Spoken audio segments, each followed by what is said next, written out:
Muy buenas noches tengan todos, estimados amigos y amigas. El día de hoy, esta noche para nosotros es muy especial. Les agradecemos a todos su compañía. Es muy especial porque de una otra manera hemos tratado de hacer una dinámica con la finalidad de poder aportar grandes aportes académicos a nuestros alumnos del curso de técnicas de litigación en el proceso penal, curso que tenía como finalidad poder dotar a los alumnos de conocimientos, experiencias y técnicas de el qué hacer en el litigio, en el proceso penal. Y justamente parte de eso era un curso teórico práctico, en el cual tuvimos 3 semanas pudiendo aportar aspectos prácticos y experimentales en las distintas audiencias del proceso penal. Y el día de hoy estamos culminando la segunda etapa, que era la parte de la primera competencia interaulas de estilo Moot Court de Derecho Penal.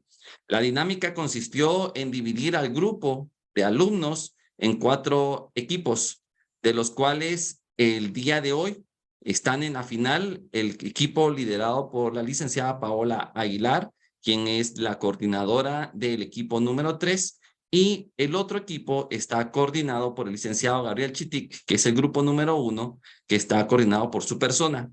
De estos grupos, cada uno de ellos tuvo un asesor, del cual les estuvo en acompañamiento durante la primera y la segunda etapa, o sea, la primera competición y el día de hoy, que es la final. Y para ello, pues el licenciado Oscar Zúñiga, quien además fue el docente, uno de los docentes de este curso, pues estuvo apoyando al grupo número 1, quien en esta noche tendrá a bien hacer el rol de Ministerio Público. Y en mi oportunidad tuve la dicha de poder coordinar al grupo número 3, quien estará haciendo el rol de defensa. Para aquellos que es una primera vez que observan una competición de estilo Moot Court, quiero comentarles que la intención del día de hoy es que se les ha dado un paso a ambos grupos para que ellos puedan realizar las conclusiones que normalmente se hacen en la etapa final del juicio, tal como lo establece el proceso penal guatemalteco. Y para ello habrá un grupo, como lo había indicado anteriormente, que hará el rol de fiscalía y habrá otro que hará el rol de defensa. Por supuesto que el grupo que haga rol de fiscalía tendrá que sustentar y defender la plataforma fáctica de la acusación que fue presentada en su momento oportuno, y el grupo que haga de defensa tendrá a bien mostrar deficiencias y tratar de destruir esa plataforma fáctica. Al final de sus argumentos, que cada uno tendrá la oportunidad de exponer durante 25 minutos, podrán realizar o podrán hacer ejercicio de su derecho de réplica a través de un tiempo de 3 minutos cada uno.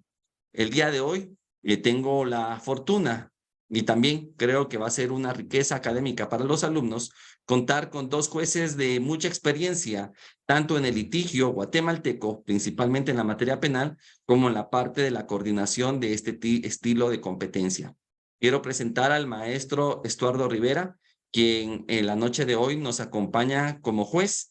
El maestro Estuardo Rivera, abogado y notario, también coordinador de las competencias estilo Moot Court de la Universidad Rafael Andívar, y quien a través de su experiencia ha podido coordinar, y debo de decir, mi maestro en este tipo de competiciones, porque a través de él he podido aprender cómo él es que organiza estas competiciones, y pues él tiene una vasta experiencia. He tenido la oportunidad de ver su trabajo entre competiciones de Universidad Rafael Andívar, Quetzaltenango versus Guatemala, Alta Verapaz versus Quetzaltenango, tanto en materia penal como en materia laboral. Y para nosotros, maestro Rivera, es un gusto, es un honor el que pueda acompañarnos esta noche y que al final de ella pueda aportar sus conocimientos y experiencias, especialmente para nuestros alumnos. Seguramente va a ser algo muy enriquecedor. Así que le doy la más cordial bienvenida.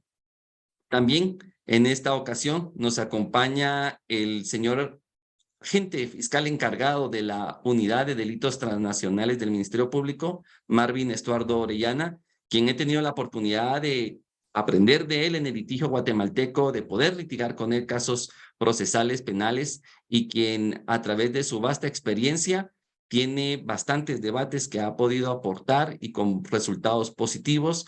Así que seguramente los conocimientos y experiencias que él pueda compartir con los participantes al finalizar esta competición serán también de mucho enriquecimiento para ellos.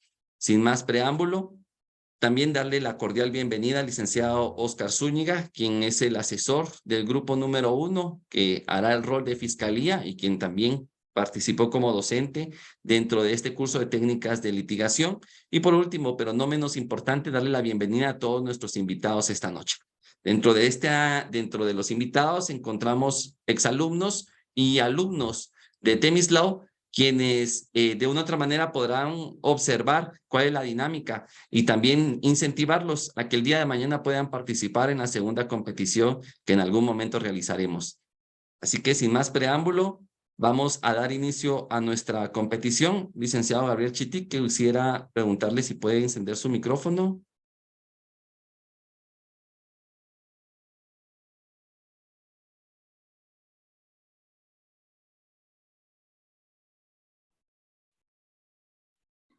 Ahí estamos, Lick, muy buena noche. Perfecto, ¿Me perfecto. escuchan? Buenas noches, licenciado Gabriel Chiti, quien es el coordinador del grupo número 1, y la licenciada Paola Aguilar. ¿Puede encender su micrófono? Buenas noches, gusto de Perfecto. saludarles. Gracias, bienvenida. Les pregunto a ambos, ¿están sus equipos listos? Así Sí, es, estamos estamos listos. Muy bien. Licenciado Ostaro Rivera, ¿nos podría hacer el honor de ser juez presidente y abrir la audiencia, por favor?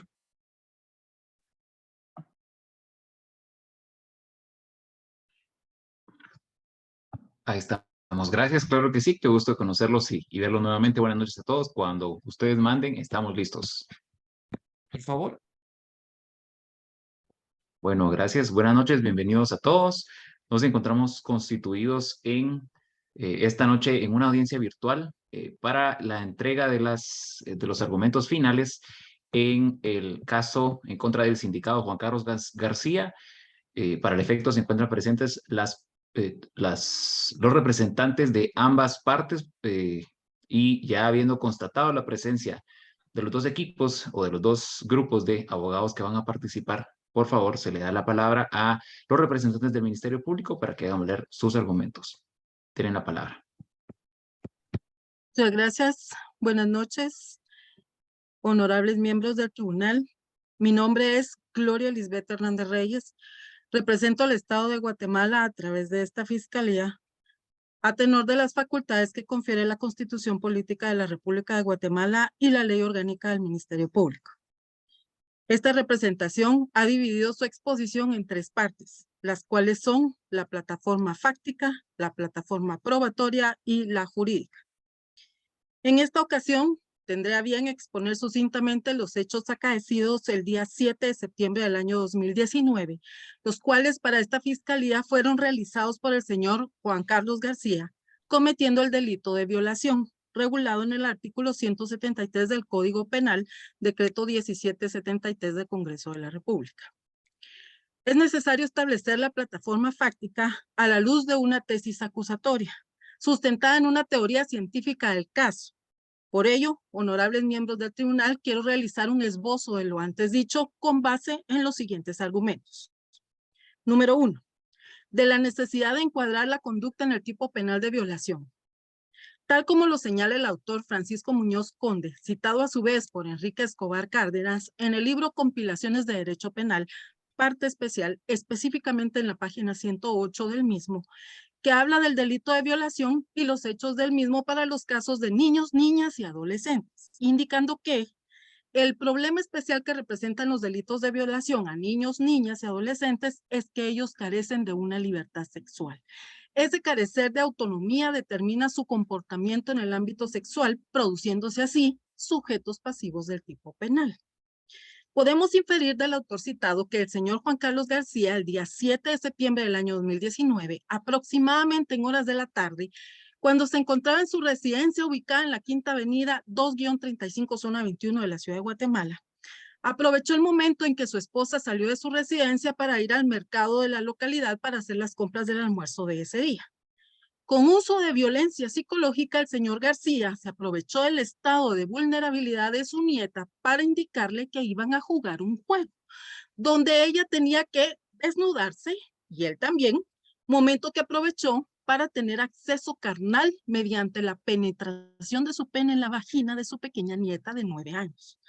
Lo expuesto denota que la niña Claudia María Inés García carece de autonomía de su sexualidad, paralelamente que tal circunstancia tuvo una función de ventaja para el hoy acusado, ya que aprovechándose del prematuro desarrollo cognitivo y racional de su nieta, usó violencia psicológica simulando un juego para poder así consumar el hecho delictivo. Por tanto, esta representación acusa al señor Juan Carlos García como autor directo al consumarse y reunirse todos los elementos del tipo penal de violación, los cuales describo a continuación. El verbo rector, ya que él tuvo acceso carnal vía vaginal con la niña. El sujeto activo, por supuesto, el acusado Juan Carlos García, quien fue el autor directo cometiendo el ilícito ya señalado. El sujeto pasivo, su pequeña nieta de 9 años, a quien violó. El bien jurídico tutelado es el Estado quien protege la libertad e indemnidad sexual de las personas. El elemento interno, la intención dolosa de tener acceso carnal vía vaginal con la nieta. El elemento material, utilizar violencia psicológica con el cual pudo tener acceso carnal con la niña. Lo anterior, con base en los artículos 10, 11, 13, 35, 36 y 173 del Código Penal, decreto 1773 del Congreso de la República. Número 2. De la necesidad de encuadrar la conducta en el tipo penal de violación con circunstancias agravantes.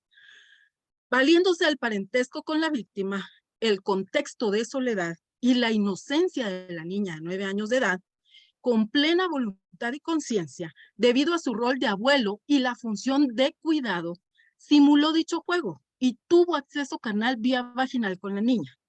Aunado a ello, posteriormente, con uso de amenaza, le infundió terror para que ella no dijera nada, diciéndole que si decía algo, iban a llamar a la PGN y que la iban a llevar a un hogar donde queman a las niñas que se portan mal, como ella, y que ya no vería a su mamá. Estos extremos han sido establecidos en la plataforma fáctica desde la imputación de los hechos y debidamente concatenados con la prueba respectiva, aceptada, diligenciada y valorada. Por lo que esta fiscalía, no obstante que no se señalaron las circunstancias agravantes al inicio del procesamiento del acusado por el delito de violación de la niña, como ha sido señalado en este segundo hecho de la plataforma fáctica, hacemos, con el respeto que se merece este honorable tribunal, alusión al principio de iura nubit curia, para indicar que toda vez que existe congruencia entre la plataforma fáctica y los hechos probados del mismo, se agrave la pena de violación.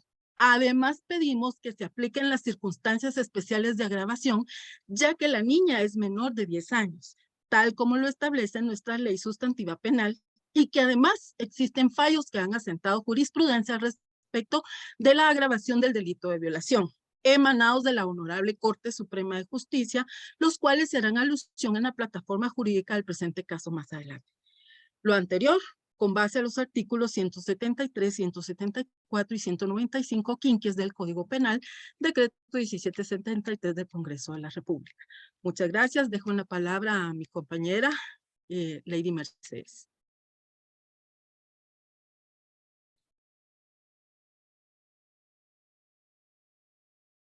Mercedes.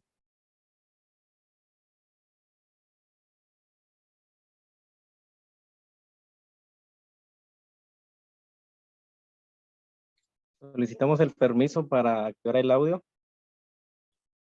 Muy bien, solo... Ah, ya la encontré. ¿Listo? Gracias, Lic.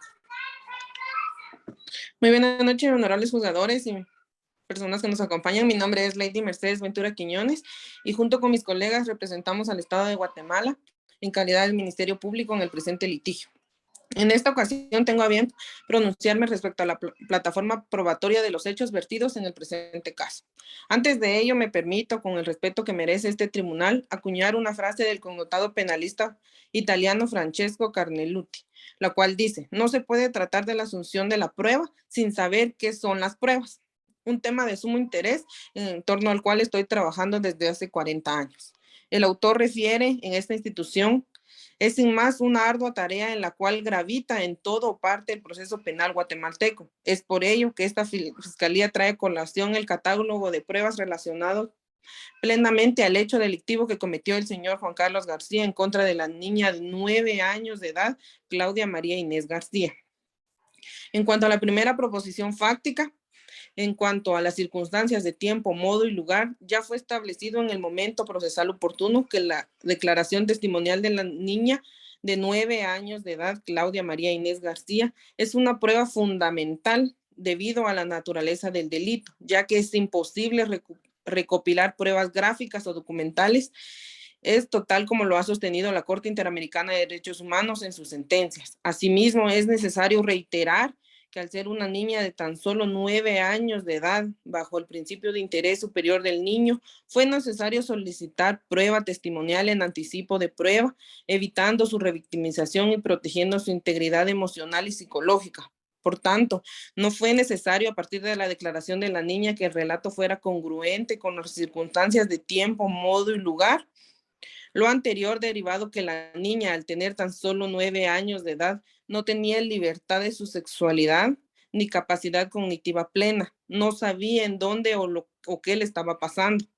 Cito lo declarado por la niña. En cuanto a lo que ella indica, no sabe cuándo pasó. Su abuela la estaba cuidando y que tenía que jugar un juego. Para eso tenía que quitarse la ropa.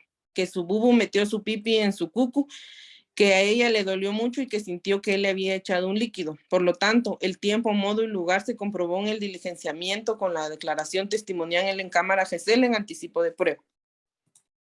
En cuanto al verbo rector, el tipo penal y la consumación del delito, la declaración guarda relación con el peritaje, por medio del cual se estableció a través del dictamen de fecha 10 de septiembre del 2019, extendido y ratificado por el médico forense Carlos Rubén Rivera Hernández, que entre los hallazgos se determinó la desfloración reciente de la niña, lo que significa la ruptura de la membrana himenal producida por la penetración del pene en erección, lo que sucede habitualmente después de sostener una primera relación sexual.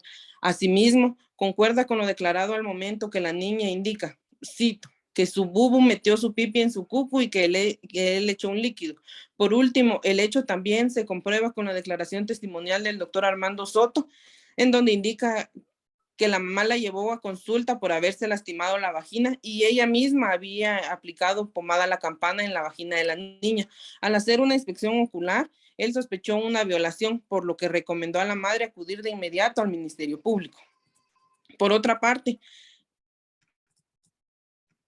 en cuanto a la violencia psicológica, se comprobaron tales circunstancias de la plataforma fáctica, el cual ya fue diligenciado a través del informe de fecha 14 de septiembre, extendido y ratificado por la testigo con experticia, la psicóloga Carla Michelle Castro Fuentes. Se determinó que la niña Claudia María Inés García se encontraba en condiciones de vulnerabilidad por la edad, al ser fehacientemente persuasible, que hay coherencia de la sintomatología con lo narrado y que existen daños psicológicos. En cuanto a la segunda proposición fáctica de las circunstancias agravantes, se comprobó la declaración testimonial de la madre de la niña, la señora Claudia Teresa Méndez López, en la cual declara que es madre soltera y que por ello vive con sus padres y que por tener que trabajar en el mercado de la zona 21, los abuelos de la niña, Claudia María Inés García, la cuidan mientras ella labora. Sin embargo, el día 10 de septiembre del 2019, ella lavó la ropa interior de su hija y vio que tenía sangre. Posteriormente, la niña le indicó que le dolía mucho su cucu. Al llevarla al médico, este le indica que tenía un sangrado vaginal por rasgadura provocada por lesión o penetración en el área vaginal. Al encontrarse la niña al cuidado de su abuelo y al ser él el autor, es una circunstancia agravante, ya que el señor Juan Carlos García guarda grado de parentesco y era el responsable de su cuidado. Por consiguiente, esta fiscalía solicita a este honorable tribunal que le otorgue el valor probatorio a todos y cada uno de los órganos de prueba que fueron ofrecidos por parte del Ministerio Público y diligenciados en su momento procesal oportuno, por ser precisos y esenciales para el presente proceso. Asimismo, que se valore la prueba en conjunto con base a la regla de la sana crítica razonada y en consecuencia de ello se dicte una sentencia condenatoria con la pena máxima. Esto con fundamento en los artículos 218 bis, 218 ter, 317, 318, 348, 375, 376, 377 y 378 del Código Procesal Penal, decreto número 5192 del Congreso de la República de Guatemala. Es cuanto, honorables juzgadores. Dejo en el uso de la palabra a mi siguiente compañero. Muy buena noche, honorables jueces que conforman este tribunal. Como bien lo dijeron las colegas que me antecedieron, representamos al Estado de Guatemala en calidad de Ministerio Público. En mi caso, tengo a bien pronunciarme respecto a la plataforma jurídica de los hechos vertidos en el presente caso. Quiero iniciar estos alegatos conclusivos con el respeto que se merece este honorable tribunal, trayendo a colación una frase acuñada por el licenciado Daniel Mata Consuegra en su obra titulada Derecho de las Personas y Derecho de la Familia Guatemalteco, específicamente en su página 49, el cual indica: si el derecho es el instrumento que aplica la justicia, la actividad jurisdiccional es el instrumento para concretizar la equidad. Equidad, señores miembros de este tribunal, para el caso concreto, que es el delito de violación con agravación de la pena. Sin más, quisiera pronunciarme en relación al delito que cometió el señor Juan Carlos García en contra de la niña de 9 años de edad, Claudia María Inés García, con fundamento en el artículo 44 y 46 de la Constitución Política de la República de Guatemala. Quiero traer a colación el caso Rosendo Cantú y otra versus México, que forman parte del control de convencionalidad, en el sentido que las sentencias de la Corte Interamericana de Derechos Humanos son vinculantes y es necesario aplicar el control de convencionalidad al caso concreto, ya que de ello se colige que la niña, al presentar un estado de vulnerabilidad y evitando su revictimización y bajo el principio del interés superior del niño, su declaración testimonial es la prueba fundamental del hecho delictivo que ha cometido y consumado el señor Juan Carlos García. Cito una parte de la sentencia al caso Rosendo Cantú. Dada la naturaleza de esta forma de violencia, no se puede esperar la existencia de pruebas gráficas o documentales, y por ello la declaración de la víctima constituye una prueba fundamental. De lo anterior, se colige que las circunstancias de modo, tiempo y lugar para el presente caso, debido a su naturaleza y contexto en el que fue cometido, la Corte considera que no es inusual que el hecho de esta naturaleza contenga algunos aspectos que pueden ser considerados a priori inconsistentes en el relato, en el sentido que estos criterios interpretativos son sentencias vinculantes para el Estado de Guatemala. Esto con fundamento en el artículo 5 y 11 de la Convención Americana de Derechos Humanos. Asimismo, el artículo 1, 2 y 6 de la Convención Interamericana para prevenir y sancionar la tortura. También el artículo 3 de la Convención sobre los Derechos del Niño, el cual establece que en todas las medidas concernientes a los niños que tomen las instituciones públicas o privadas de bienestar social, los tribunales, las autoridades administrativas o los órganos legislativos se debe tomar una consideración primordial y se atenderá al interés superior del niño. Por lo que esta Fiscalía solicita a este honorable tribunal que tome en cuenta lo alegado y debidamente establecido en la plataforma probatoria, ya que existe un andamiaje jurídico que fundamenta la tesis que sostiene esta representación. Así como en los artículos que regula la prueba privilegiada, como en doctrina se le conoce al anticipo de prueba, los cuales son el artículo 218 bis, 218 ter, 317, 318 y 348 del Código Procesal Penal, decreto 51-92 del Congreso de la República de Guatemala. En cuanto a los elementos del delito de violación, esta representación trae a colación algunos fallos que ha sentado jurisprudencia la Corte Suprema de Justicia, en el sentido que las mismas forman parte del bloque de constitucionalidad, esto con fundamento en el artículo 44 de la Constitución Política de la República de Guatemala, por lo cual quiero permitirme darle lectura a la jurisprudencia de la Corte Suprema de Justicia por considerar que guardan relación con los hechos acá probados. Primero quiero mencionar la sentencia número 887-2015 de fecha 8 de diciembre de 2015 en relación a los elementos del delito que están conformados por los siguientes: el acceso carnal vía vaginal anal-bucal, así también la introducción de cualquier parte del cuerpo u objeto por cualquiera de las vías anteriores indicadas. También uso de violencia física o psicológica en el ejercicio de la acción, sin importar la edad de la víctima. Y, por último, siempre que la víctima sea menor de 14 años de edad. Estos extremos, para el caso concreto, quedaron debidamente comprobados en la diligencia de la prueba. En cuanto a los elementos objetivos, la sentencia número 1170-2015 de fecha 4 de marzo de 2016 establece que el bien jurídico protegido es la libertad e indemnidad sexual. Pero hay que analizar lo que ocurre en la situación de aquellas personas que no disponen de la capacidad de ejercer tal libertad sexual. Es el caso de la niña de 9 años que no puede aducir que tiene una libertad en cuanto a su decisión sexual.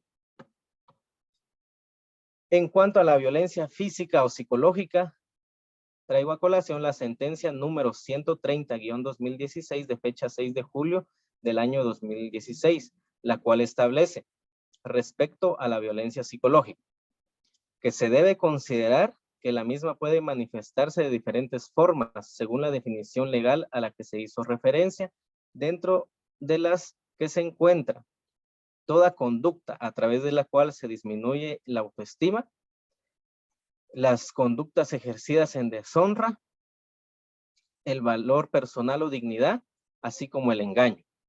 De lo anterior se colige la última forma de manifestación, que es el engaño, como un elemento de violencia psicológica, tal como consta en la declaración testimonial de la niña de 9 años, ya que el abuelo de la misma fue el que simuló un juego, engañándola de ese modo para poder así perpetrar el delito y quebrantar la integridad física, emocional y psicológica de su nieto. En cuanto a la agravación de la pena del artículo 174 del numeral quinto del Código Penal, la norma incluye agravación por parentesco entre la víctima y el cónyuge, excónyuge, conviviente o exconviviente del sujeto activo. La sentencia 1088-2014 de fecha 8 de mayo de 2015 establece que por ser pariente sí constituye la agravación. Lo anterior queda fehacientemente probado con la declaración de la niña que indicó: mi bubu, o sea, su abuelo, metió su pipe en su cucu. Asimismo, con la declaración de la madre de la niña que estableció que efectivamente el abuelo cuidaba de la niña mientras esta laboraba en un mercado. Con base en lo anterior, esta fiscalía está segura que el delito cometido por el acusado encuadra perfectamente en el de violación con agravación con circunstancias especiales de agravación, en el sentido que estos hechos ya forman parte parte del presente proceso. Esto también a tenor de la sentencia número 702-2013 de fecha 29 de octubre de 2013 de Corte Suprema de Justicia, la cual establece que nominar el delito como violación con agravación de la pena no conlleva crear un tipo penal. Para conceptualizar de manera simplificada el caso concreto, el tipo penal se agravó por la concurrencia del agravante regulada en el numeral quinto del artículo 174 del Código Penal, que establece grado de parentesco. En este caso, el señor es el abuelo de la niña de 9 años. En suma, honorables miembros del tribunal, esta fiscalía, desde la solicitud del anticipo de prueba al juez contralor de la investigación penal, hemos basado nuestra tesis acusatoria en hechos comprobados con técnicas y métodos científicos. Debidamente hemos tomado cada elemento fáctico y sustentado con las pruebas ya admitidas y diligenciadas, demostrando en el momento procesal que los órganos de prueba, específicamente el de la prueba testimonial del anticipo de prueba en cámara GESEL, es un órgano legítimo, útil y pertinente. La culpabilidad del señor Juan Carlos García no se discute en nuestra tesis. Él es culpable no porque esta fiscalía lo presuma así, no porque los llantos de la madre de la niña clamen justicia a las afueras del Ministerio Público, sino porque el Ministerio Público en la debida investigación ha sustentado la tesis acusatoria con pruebas que inculpan al señor por la violación con agravación de la pena, por las condiciones de cuidado en el que se encontraba al resguardo de su nieta, el cual hacemos hincapié que él logró persuadirla, manipularla y así llevar un juego para satisfacer sus pulsiones sexuales más bajas, Tal circunstancia ha provocado hechos traumáticos para la niña que jamás serán borrados. Su integridad sexual ha sido afectada a tal grado que existen secuelas psicológicas y emocionales presentes y futuras.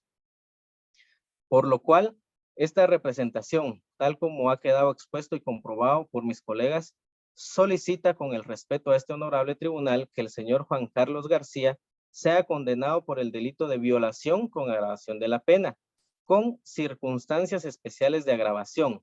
Lo anterior, por guardar parentesco con la víctima y ser su nieta una niña menor de 10 años de edad.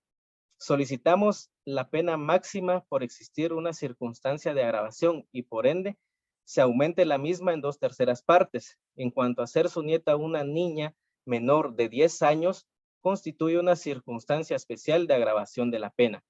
Por tanto, solicitamos se imponga una pena de 12 años de prisión inconmutables aumentada en 2/3 partes, las cuales computan 20 años y se doble la misma por la circunstancia especial de agravación, haciendo un total de 40 años de prisión. Esta es la solicitud con fundamento en los artículos 44, numeral quinto del artículo 51, 66, 173, el numeral quinto del artículo 174 y el artículo 195, quinquies del Código Penal, decreto número 17-73 y el artículo 382 del Código Procesal Penal, decreto número 51-92, ambos del Congreso de la República.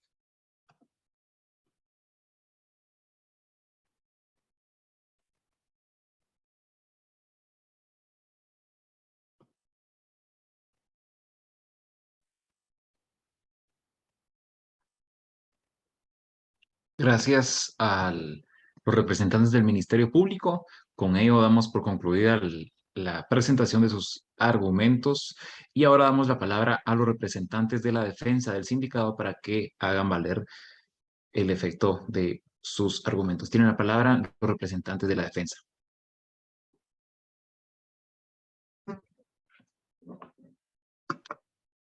Recordamos 25 minutos, por favor. Honorables miembros del tribunal, buenas noches. Deseo iniciar la intervención de esta defensa técnica con esta frase. Nadie es capaz de dar justicia si no ha tenido la necesidad de ella o está sensibilizado de que otro la necesita. Tengo a bien presentar a los abogados litigantes para la defensa técnica del señor Juan Carlos García, quien es nuestro patrocinado, a quien se le está imputando el delito de violación sexual, siendo la abogada litigante número 1, María Cecilia Morales. La litigante 2, la abogada Valesca Rodríguez.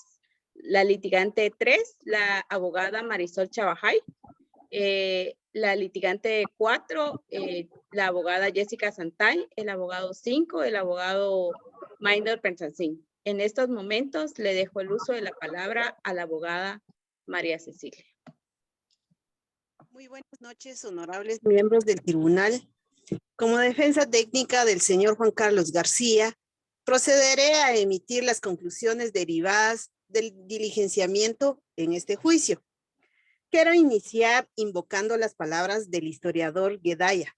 Cualquier estigma servirá para vencer a un dogma, siendo una premisa que se cumple, porque pareciera que en el presente caso basta que una persona sea acusada para que sea tratada como delincuente ante la sociedad. Pues nuestro patrocinado, una persona quien es acusado de un hecho sin que el Ministerio Público tenga pleno conocimiento de los mismos.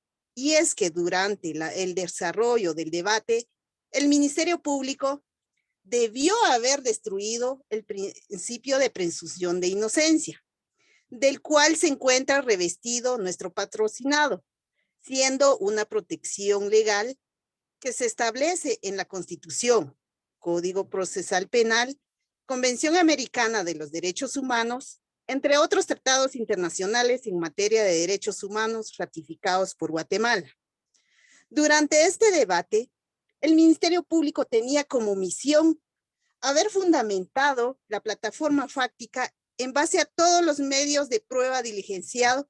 Sin embargo, lo único que se establece son las constantes deficiencias en la plataforma fáctica, desapegada a la plataforma probatoria y jurídica, por lo cual la defensa técnica argumentará detalladamente cada una de las deficiencias del ente acusador. Cuando señalo que la plataforma fáctica tiene deficiencia, puedo indicar que estas son de forma y de fondo, y que las más sobresalientes procedo a enlistar. No se individualiza plenamente al sindicado, únicamente se indica como Bubu. ¿Quién es Bubu? Bubu. ¿Quién es Bubu? La víctima no individualiza plenamente el hecho de la violación. En este caso, la víctima puede tener imprecisiones, pero no justifica las imprecisiones que pueda tener el Ministerio Público. La evaluación de la víctima por el médico del INASIF fue realizada con el consentimiento y supervisión del auxiliar fiscal Orlando Aguirre. No llevaron a cabo los protocolos para la atención a víctimas de niños, niñas y adolescentes de casos de violencia sexual. No fue embalado el calzón de la víctima. Es una prueba fundamental en el presente caso. El médico del INASIF que evaluó a la víctima no es idóneo, porque es médico general y no un ginecólogo obstetra. No se observó el principio de la tutela judicial efectiva. Es importante que para poder garantizar el derecho de defensa del sindicado, la acusación debe ser clara, precisa y circunstanciada, en tiempo, modo y lugar. Y que en el presente caso, el Ministerio Público ha dejado duda en cuanto al tiempo de la comisión del hecho. Entonces, esta defensa se pregunta, ¿a qué horas del día sucedió el hecho? Porque el Ministerio Público no determinó el modo. Es lamentable hablar en esta audiencia de una niña que haya sufrido algo de esta magnitud, pero el hecho que la niña haya sido víctima no significa que mi cliente haya sido el responsable. Pero si tenemos claro todos los errores de la investigación y pareciera que el Ministerio Público cuando comete errores agarra al primer ciudadano que se le aparece para justificar que no haya cumplido con la debida diligencia. En este momento le dejo la palabra a mi colitigante Valesca Rodríguez para que continúe con la argumentación. Gracias.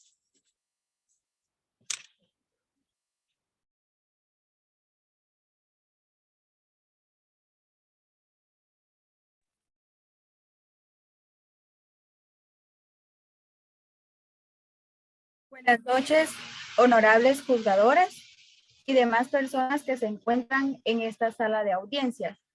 Seguiré pronunciándome respecto a las conclusiones. Esta representación iniciará indicándoles que existen contradicciones y vacíos entre cómo pasaron los hechos, asimismo incoherencias en las pruebas diligenciadas que fueron planteadas por el Ministerio Público. En primer lugar, quiero resaltar la declaración de la madre de la niña.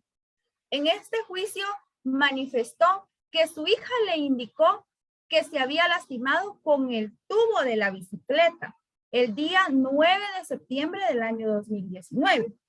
Y usted, Fiscalía, acusa al señor García de haber cometido el ilícito ese día, 9 de septiembre del 2019, día en que la misma niña le manifestó a su madre haberse lastimado con el tubo de la bicicleta.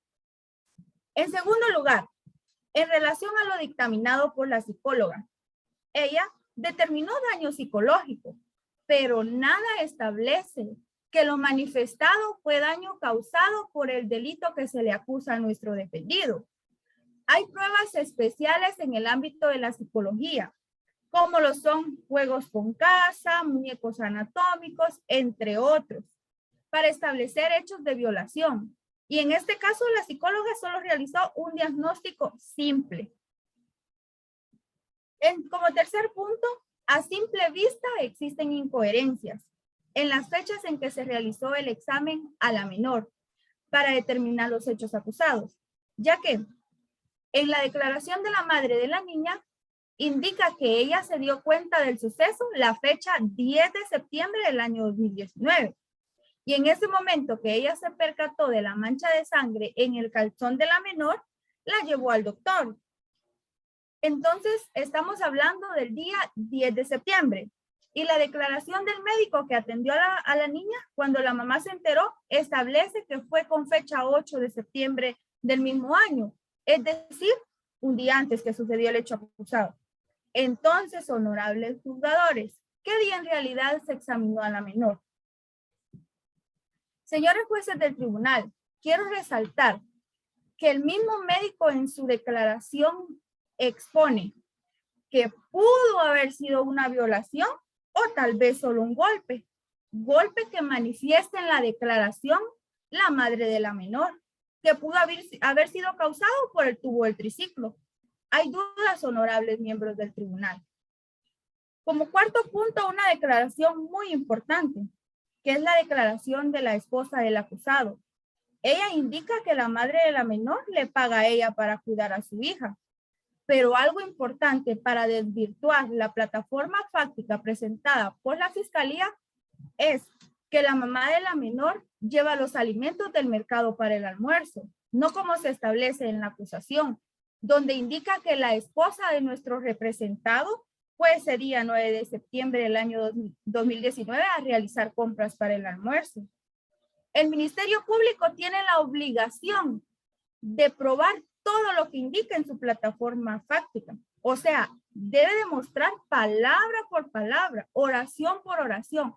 Y en su acusación, el MP indica que nuestro defendido aprovechó a quedarse a solas cuando su esposa fue al mercado. Y en la prueba testimonial, ella manifiesta otra situación. El Ministerio Público fracasó en demostrar este extremo. Todo lo contrario, demostró que la esposa de nuestro patrocinado no es la encargada de ir al mercado. Además, ella misma indicó que no le constan los hechos. Y por último, de parte de nuestra representación, se diligenció la declaración del médico y cirujano trabajador del ICS, Rogelio Efraín Labarreda Pérez, y manifestó que el señor padece de diabetes mellitus. Señores miembros del tribunal, con el respeto que ustedes y la concurrencia se merecen, dicha enfermedad, según la Organización Mundial de la Salud y la Organización Panamericana de Salud, afirman que la diabetes mellitus es la alteración endocrina que con más frecuencia causa disfunción eréctil, debido a las frecuentes complicaciones vasculares y neurológicas que conlleva.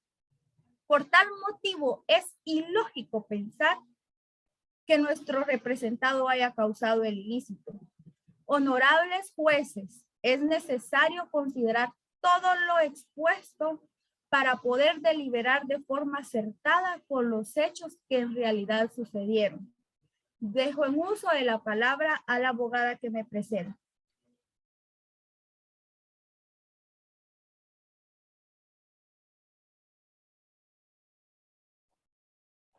Buenas noches, honorables jueces. De acuerdo a lo ya esgrimido hoy, voy a enfatizar en un concepto tan fundamental como lo es la debida diligencia.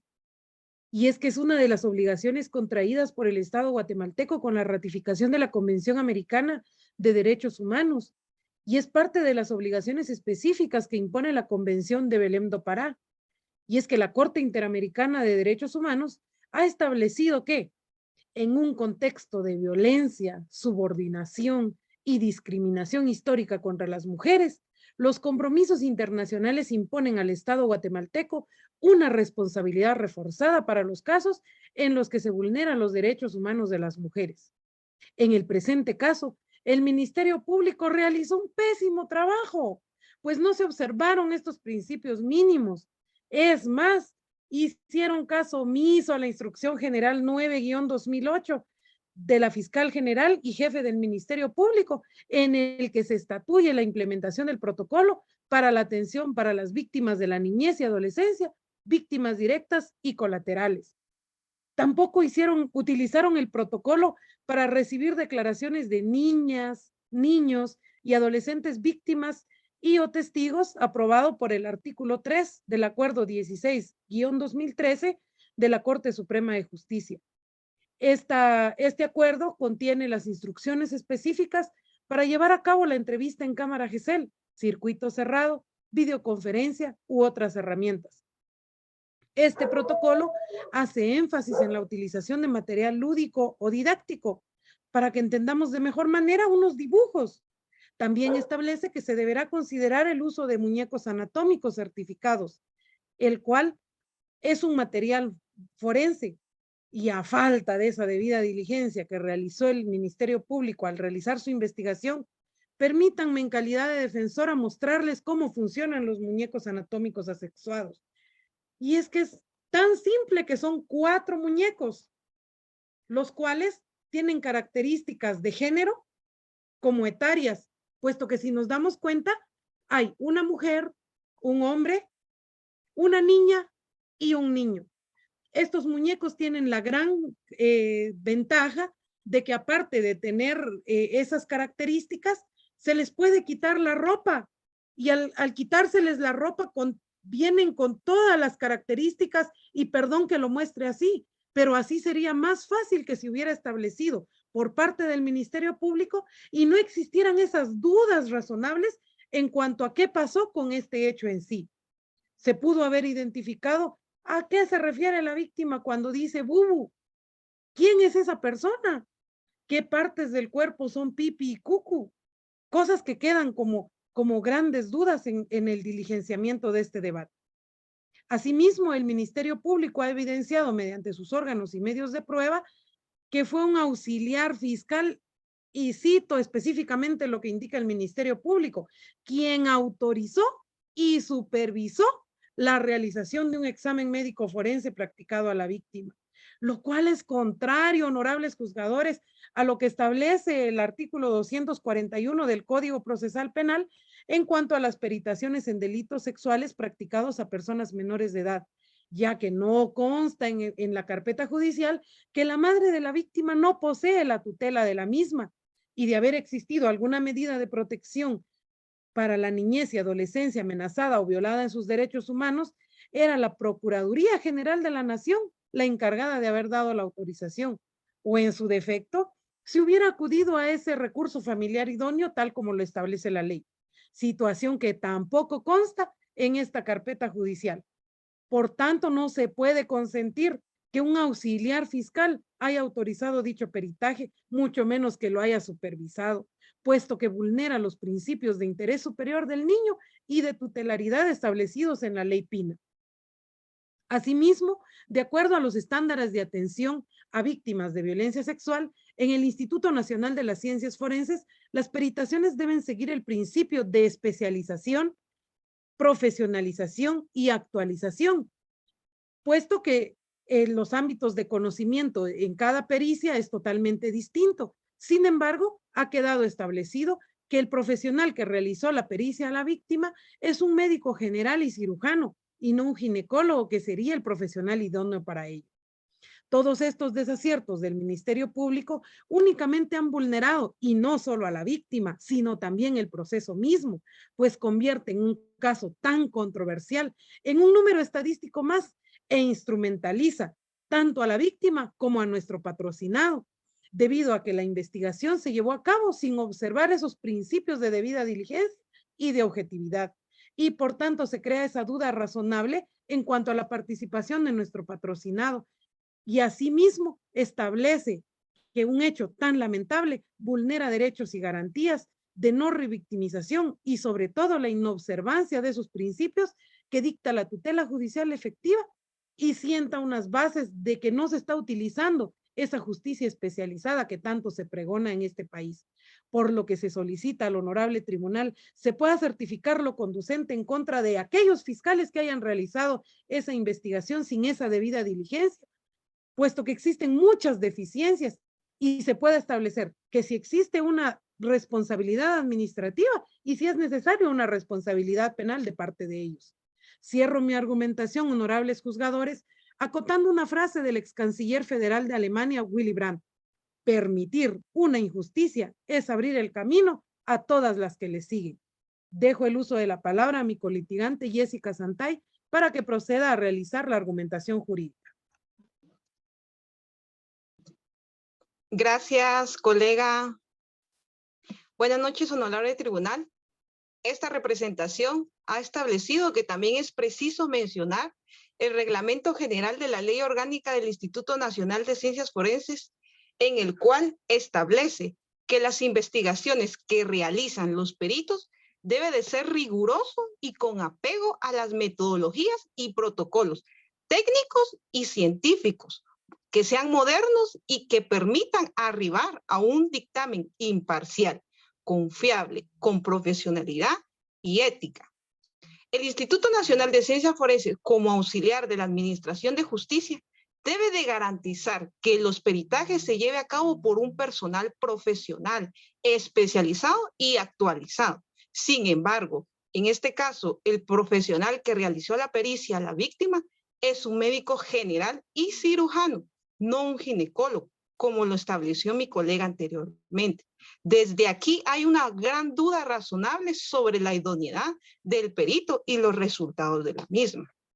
Dicho médico general emitió un dictamen que contiene un resultado de la evaluación médica y entre los hallazgos determinó desfloración reciente, pero no observa signos clínicos de trauma genital, paragenital y extragenital. Tampoco signos de sobredistensión anal, ni signos de embarazo, ni de mucho menos de una enfermedad de transmisión sexual.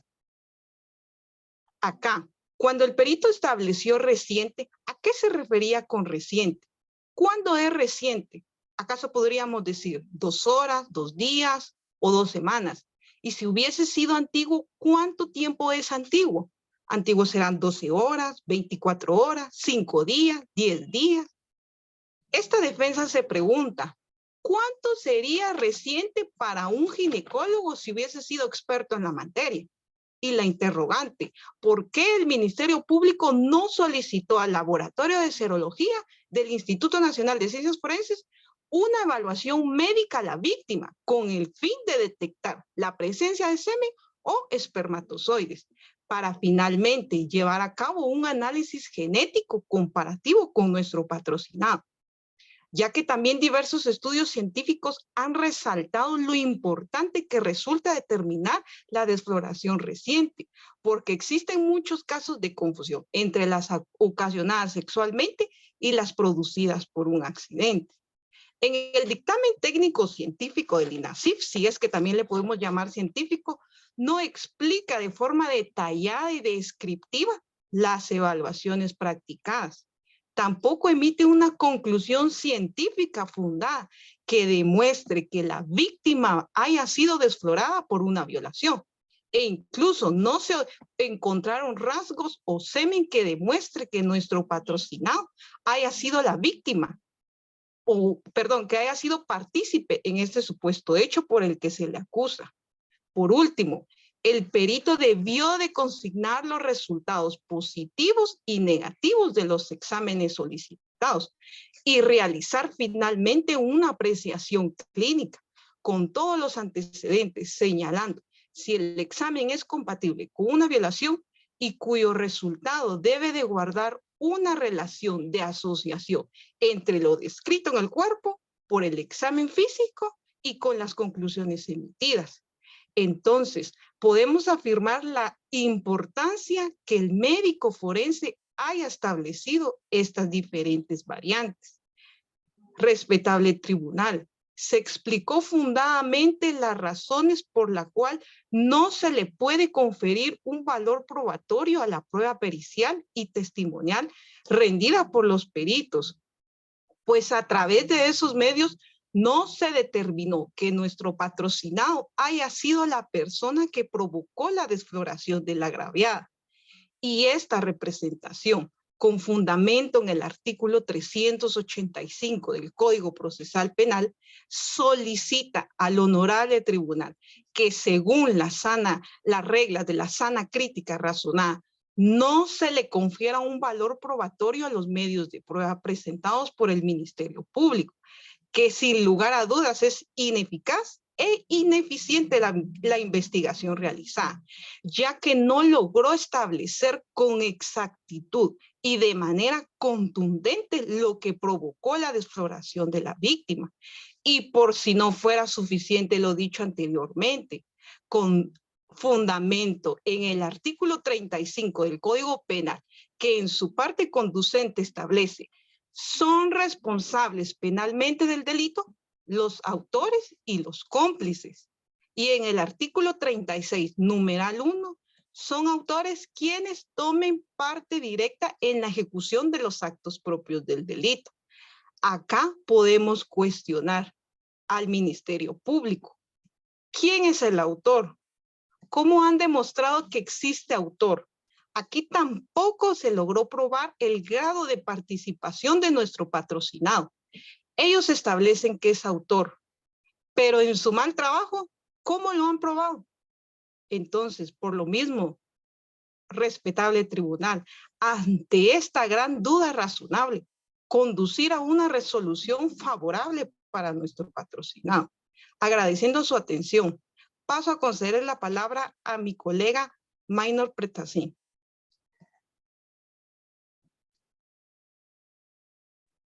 Muchas gracias, colega. Buenas noches, honorable tribunal. Esta representación considera que el trabajo del Ministerio Público ha sido muy débil, toda vez que no ha podido destruir el principio de inocencia con la que cuenta nuestro patrocinado, el señor Juan Carlos García, quien cometió el hecho ilícito según el Ministerio Público. Toda vez que, si bien es cierto, dentro de la declaración de la víctima, ella indica que fue su bubu, no se realiza fehacientemente quién es ese bubu, ni tampoco se indica quién es, qué es cucu y qué es pipi. La víctima quizás no lo pudo indicar bien, pero quien debió hacer el trabajo debió de ser el Ministerio Público. Dentro del dictamen psicológico se indica que sí fue un daño causado, pero no se indica si ese daño causado fue ocurrido por esos hechos que se le atribuyen a nuestro patrocinado. Además, si nos podemos dar cuenta, y como ya se indicó anteriormente, en la declaración de la madre indica que ella se dio cuenta del hecho el día 10 de septiembre del año 2019 y que la llevó el mismo día. Pero el doctor Armando Soto en su declaración ratificó que él revisó a la niña el día 8 de septiembre del mismo año. Entonces nos podemos hacer una pregunta. ¿Quién dice la verdad? También existen contradicciones dentro de la declaración de la abuela de la víctima, ya que ella indica claramente que su hija es quien lleva los productos del mercado y supermercado para abastecer sus alimentos. Entonces, ¿qué fue a hacer ella ese día? ¿Para qué salió? Es una duda muy grande que nos genera a nosotros como defensa. Asimismo, existe una clara inaplicación de los protocolos de atención a la víctima sobre la forma en que se tomó la declaración de la víctima dentro de la Cámara GESEL, ya que, como se indicó anteriormente, fue un auxiliar fiscal quien autorizó y la acompañó, y no fue la madre, ni siquiera la Procuraduría General de la Nación. Y para darle un poquito de más falla al Ministerio Público, ni siquiera fue una persona de su mismo sexo, por lo que violentó uno de los principios fundamentales que exige la ley de trata de personas, como es la no revictimización, la cual está contenida en su artículo 2, inciso C. Igual, de la misma forma, pues nos aunamos a lo que dijo mi compañera anteriormente. Lastimosamente, le sucedió esto a una niña de tan solo 9 años de edad, y la defensa técnica pues lo lamenta, pero tampoco quiere decir que el Ministerio Público pueda agarrar eso y atacar a nuestro defendido, tampoco. En cuanto al dictamen médico forense, cabe destacar que fue un médico general quien lo realizó y no fue un ginecólogo obstetra quien debería de ser un especialista. También en la declaración de la niña, ella indica que le echó un líquido, posiblemente semen, pero dentro del dictamen médico forense no se indica si hay semen o rastros de ADN. Por lo que esta representación considera que, por lo ya indicado anteriormente, el Ministerio Público no logró determinar fehacientemente que nuestro patrocinado cometió el hecho ilícito por el cual se le acusa. Y con todo respeto al Ministerio Público, a la víctima, a los familiares de la víctima, que nuestro patrocinado no va a pagar los platos rotos por la investigación que realizó el Ministerio Público. Por lo que con fundamento en el artículo 14 de la Constitución Política de la República, artículos 100, 101, 385, 391 del Código Procesal Penal, esta representación solicita que no se le dé valor probatorio a los elementos de prueba presentados por el Ministerio Público, ya que a simple vista se notan las contradicciones, vacíos y violaciones con las que cuentan dichos medios de prueba. Y en consecuencia, solicitamos una sentencia de carácter absolutoria a favor de nuestro patrocinado, el señor Juan Carlos García, por el delito de violación del cual el ente investigador lo acusa, y cese todas las medidas de coerción en su contra. Muchas gracias, honorable tribunal. A usted muchas gracias, el tiempo ha terminado. Y con ello damos entonces pie a la parte de la réplica y la dúplica preparada para esta audiencia. Para el efecto, pregunto a la parte representante del Ministerio Público, ¿se va a hacer uso de sus 3 minutos? Recordando en el mismo sentido que respeten el tiempo determinado para el efecto. Procedan, por favor. Gracias, honorable juez. En relación a lo argumentado por la defensa, en cuanto a las circunstancias de modo, tiempo y lugar, quiero ser reiterativo en cuanto a la sentencia Rosendo Cantú, como parte del control de convencionalidad, en donde quedó expuesto pues que no necesariamente tienen que concurrir estos elementos, tal como lo aduce la defensa, de que la niña específicamente manifieste el tiempo, modo y forma. Asimismo, quisiera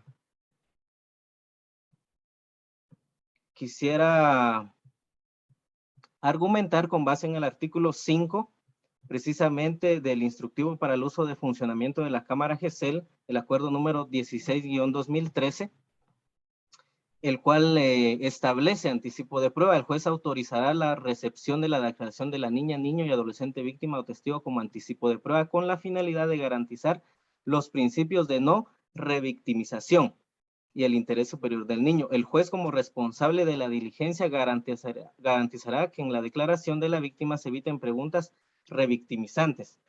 ¿Acaso preguntarle a la niña menor de 10 años sería idóneo manifestar qué miembro fue el que se le denomina pipi o cucu? ¿Sería esta una pregunta revictimizante? Lo dejo como una duda. Asimismo, al momento de que la defensa aduce que los medicamentos ingeridos por parte del señor en su condición de diabetes no necesariamente o no establece un porcentaje de las afectaciones de estas personas en cuanto a una disfunción eréctil. Esto al momento que se quiera argumentar o utilizar en el sentido de que él pues manifiesta una disfunción en cuanto a sus órganos genitales. También en cuanto a la pronunciación de la prueba, quisiera traer a colación un principio doctrinal de la unidad de la prueba, que la prueba no debe de apreciarse por un medio separado, sino que debe de atenderse holísticamente. Esto en el sentido que cada uno de los medios de prueba fueron debidamente concatenados con la relación de los hechos. Al momento que la defensa aduce que no concuerda una fecha en la declaración de la niña y también en cuanto a la declaración que la niña, pues que la misma niña prestó, este principio, reitero, es el principio de la unidad de la prueba. En cuanto al acompañamiento que dio el auxiliar fiscal, quisiera también argumentar este extremo con fundamento en el artículo 13 de la Ley del Organismo Judicial, en donde establece la primacía de las disposiciones especiales. La defensa utiliza el artículo 241, sin embargo, por ser una niña menor de edad, el artículo 17 de la Ley de Protección Integral de la Niñez y Adolescencia establece que los niños, niñas y adolescentes tienen derecho a pedir ayuda y poner en conocimiento de cualquier autoridad en caso de violación o riesgo de violación de sus derechos, la que estará obligada a tomar las medidas pertinentes. En este caso, en atención a los protocolos victimológicos, pues se presentó el auxilio a la niña para poder hacer los exámenes forenses. Gracias, honorable juez. A ustedes, gracias. Con esto damos por concluida la parte de réplica del Ministerio Público, dando el tiempo de 3 minutos para los representantes de la defensa para utilizar su derecho de duplica. Tienen la palabra representantes, por favor.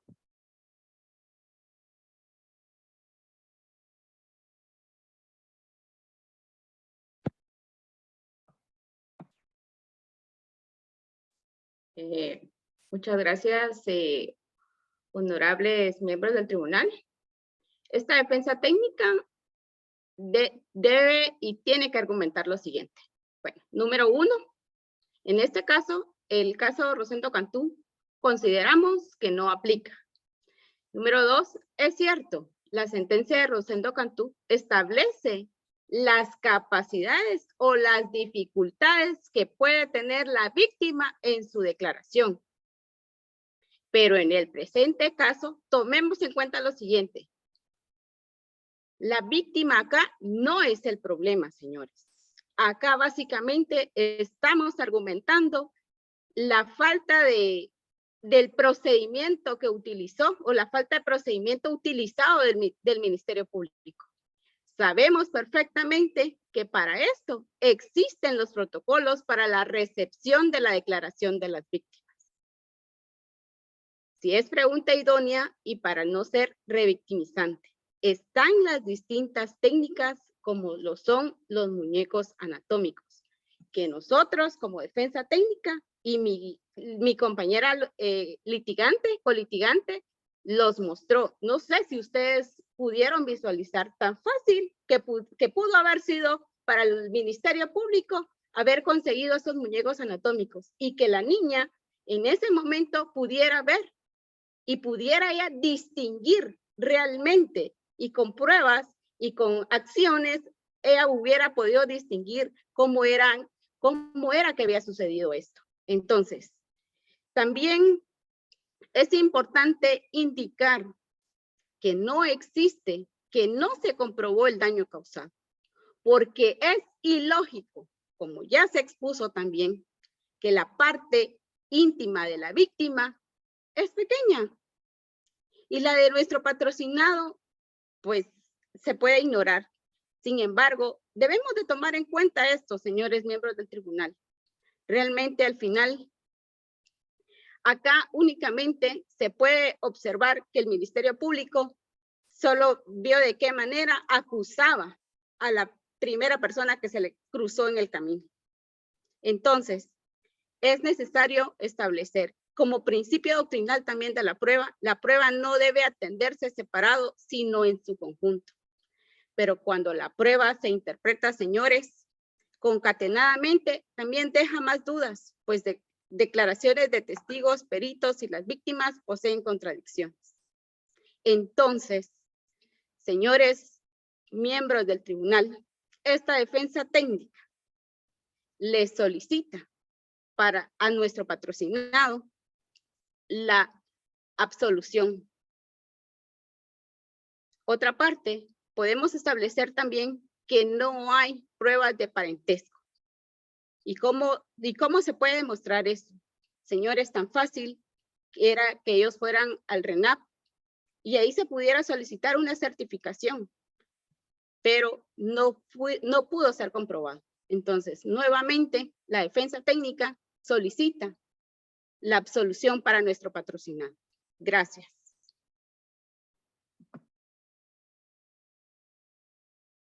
Muchas gracias a la representante de la defensa por concluir en tiempo, y con ello damos por finalizada la audiencia de presentación de argumentos señalada para el efecto, finalizándola 1 hora después de su inicio. Con ello, finalizamos esta parte esencial de la competencia y de la actividad. Y ahora, pues agradeciéndoles nuevamente a todos, creo que vamos a pasar a la sala de deliberación para que volvamos con la respectiva retroalimentación. Gracias, Luis Carlos. Muchas gracias, honorable señor juez. En este momento estaré enviando a los jueces a la sala de deliberación. Estaremos siguiendo a una sala privada para que ellos puedan deliberar sobre el resultado. Les agradezco la permanencia y para poder saber el resultado les pedimos que nos sigan acompañando. En unos minutos estaremos de regreso.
Que el médico forense no lo dijo y no lo veo donde lo dice, o no se lo preguntaron o no lo sé, porque la niña dice que queda 3 días con el calzón, que al tercer día tiene el calzón con sangre.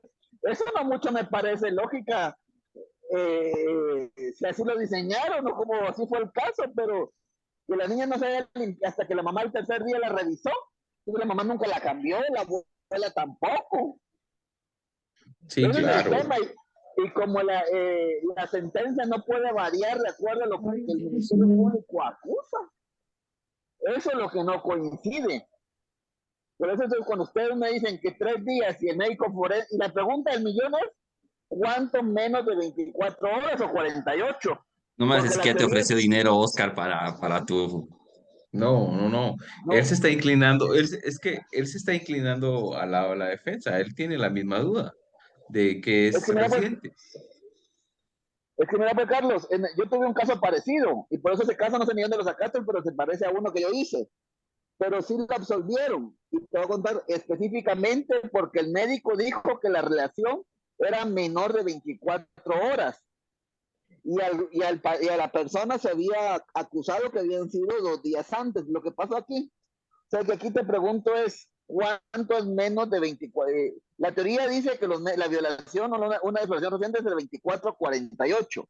Y en este caso, el Ministerio Público acusa que fue el 7, o sea que 3 días después se revisan a la niña. Lo que no coincide es el calzón con sangre el tercer día, ¿va? O sea que la niña no la cambiaron todo el día. 3 días no le habían cambiado.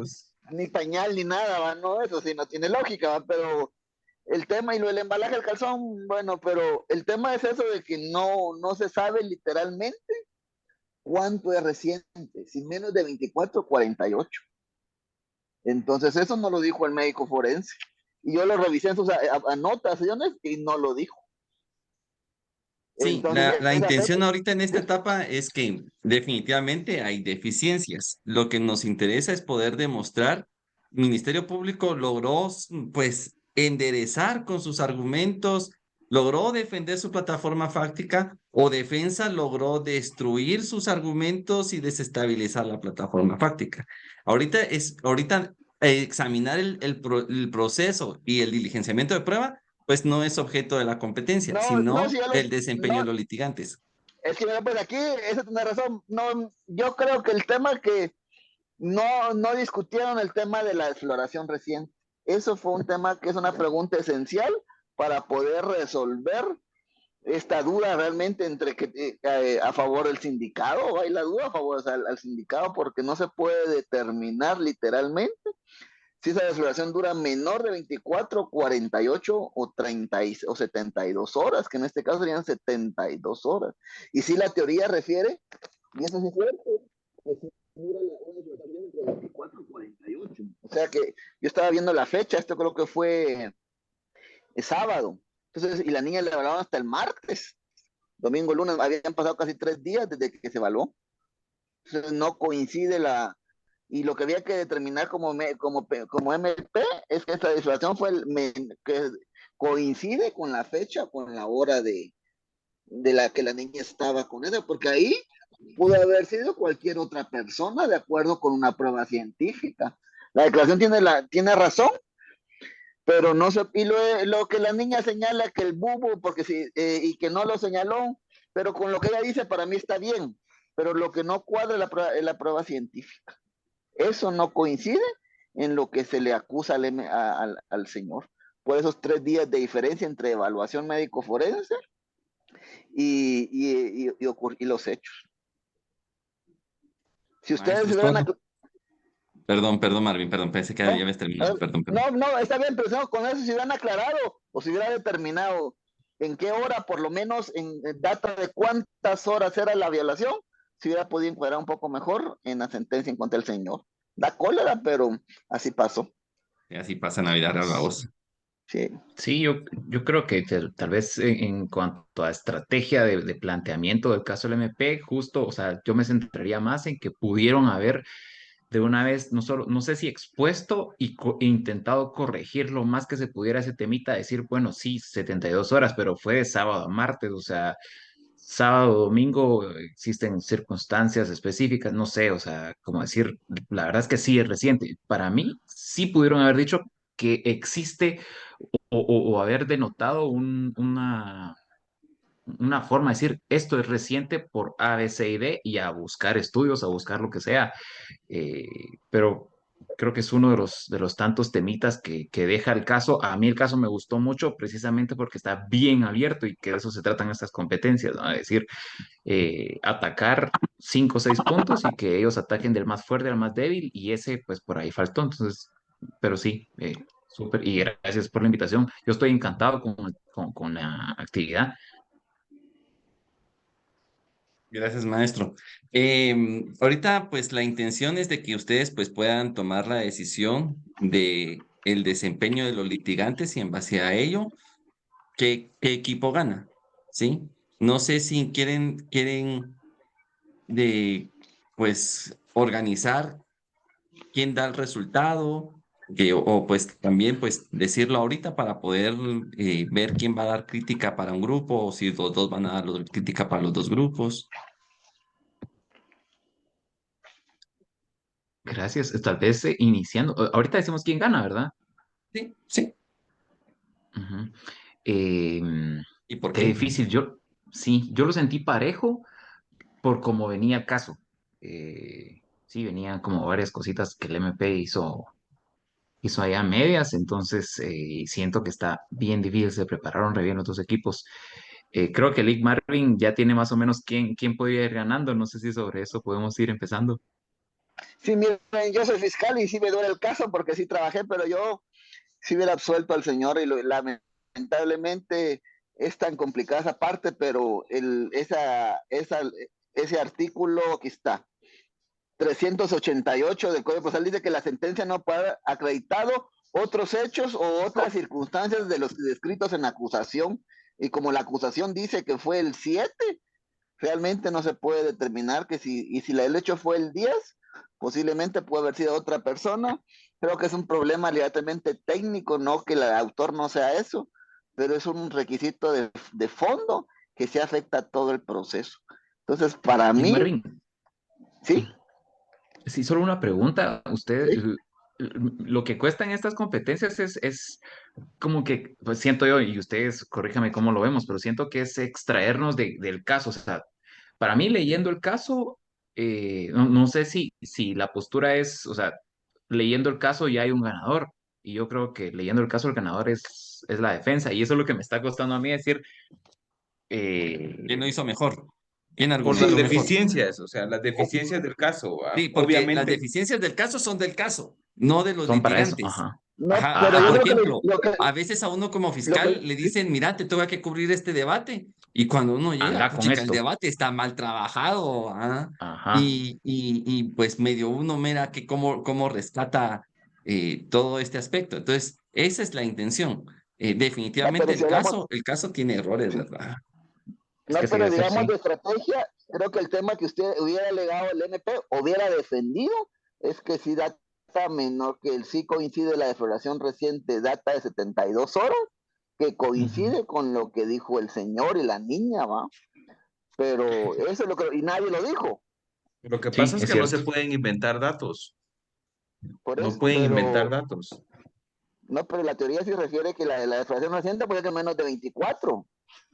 Entonces el tema que sí la defloración reciente, y si en teoría, y la teoría sí lo refiere, que puede ser de 24 a 48 horas, inclusive algunos autores hasta 72, pero ninguno de los tres fiscales refirió que esa defloración reciente coincide con la fecha y que la niña no estuvo con ninguna otra persona en los momentos que ocurrió, ¿va? Porque un golpe de bicicleta no coincide con el tema, porque hay una penetración. Entonces, yo sí, y los defensores muy buenos, desde la primera señora que hizo de corte, puchica, muy bueno. El de Sí, lentes, Corte dice el pisado. pero es que no sé cómo decirle al señor, pero creo que era esa muchacha muy buena, de verdad, pura defensora La pública. señora.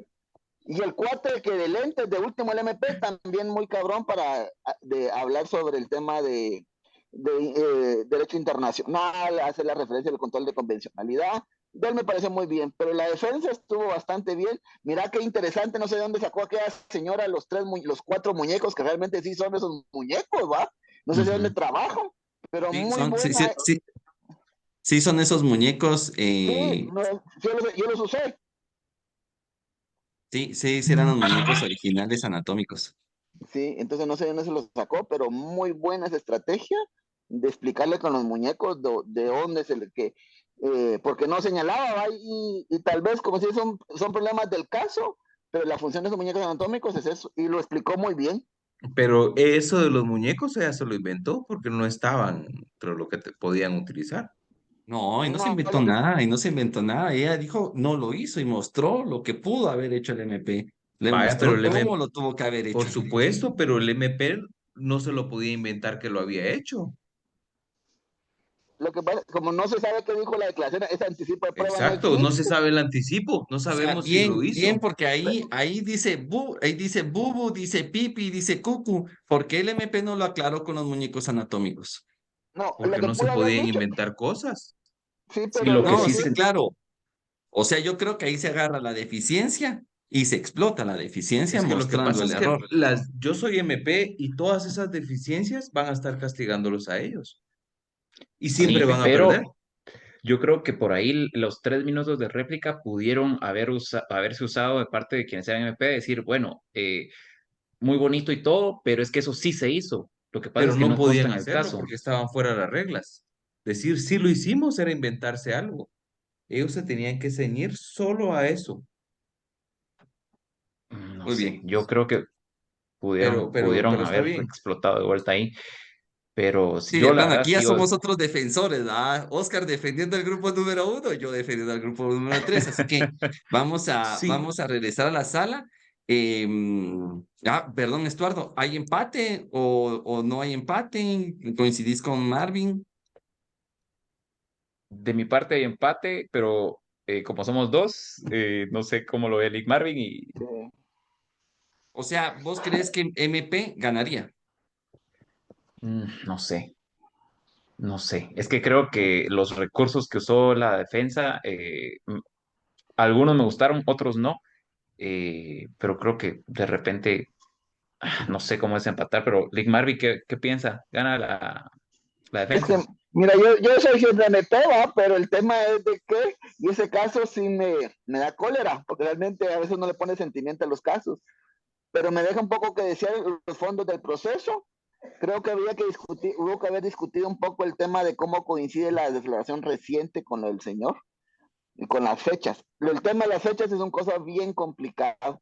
Y para No, mí pero la defensa, el puro litigio, Marvin, el puro en litigio. puro litigio, la defensa lo hizo muy bien. Va a estar voto de desempate. Sí. Yo del MP, el último me pareció bastante bien, el de lentes. Los otros dos estaban, pero la defensa creo que, el de la defensa, el último no mucho le atinó. Este estaba un poco perdido, pero fue el único que dijo que emitió una sentencia de carácter solutorio. De ahí nadie pidió, solo Un que no petitorio. era, sí, Ujú. pero todos y que la resolución que corresponde, pero nadie decía más. O sea, él no es, pero que entonces, ¿qué quieren? Entonces, el único que lo salvó, porque si él ni lo dice, nadie hubiera pedido realmente, la petición era emitir una sentencia de carácter absolutorio a favor de mi patrocinado. Y fue el único bueno que dijo la última persona. De ahí su parte no me pareció, pero las últimas tres chicas, muy buena la representación. Y si lo miramos a eso, creo que la defensa hubo mayor a nivel de participantes, 3 participantes muy buenos, 1 regular, y a nivel de MP para mí, 1 muy bueno y los otros 2 regular. ¿Les pareciera que estos, los aspectos puramente técnicos los exponga Lick Marvin y yo hable de aspectos de forma que yo apunté aspectos para cada uno de ellos? Obviamente lo voy a hacer al super rayo, como 2, 3 cositas. No sé si les pareciera distribuirnos así la representación Sí, y terminar diciendo quién ganó.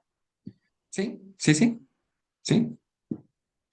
Y entonces, ahora, como es carácter estudiantil, si quieren, miren, yo sí creo que hay una mejor defensa de los, pero no sé, no, para que no van a salir afectados, digan mucha, miren, no sé qué, mejor yo no lo vuelvo a hacer, yo me arrepiento. Ya te estás ahuevando vos, No, Marvin. si quieren lo resolvemos, para mí hay que resolverlo, en base a lo que hay que resolverlo. No, al cuate, pues, pero hay que centrarse en cómo lo hicieron, pues, Va, independientemente. Va. para mí la defensa litigó mejor. Ok, ¿y vos, Estuardo? Eh, sí, sí, también me iría por la defensa, por pelitos. Sí, y más por la conclusión que le pudo haber faltado a los chicos del MP de decir, bueno, concluimos lo siguiente, 2 puntos, 1, 2, 3, 4, y por lo mismo el petitorio es el siguiente, 1, 2, tal vez solo por ese factor conclusivo, que la verdad es que tampoco es que lo sentí que lo tuvieran nosotros No, de la defensa, sí, pero el MP va a eso, siento yo. O sea, por ese motivo, ese es el quinto penal que sí metió la defensa. Muy bien. Bueno, chicos, vamos a la sala pero solo Carlos, que y emitimos una sentencia, o cómo se emito, explicamos la sentencia de carácter resolutorio, no, y ahí, no, o no, solo explicamos las cosas que se dieron. sí, sí, sí. Muy bien. Los regreso.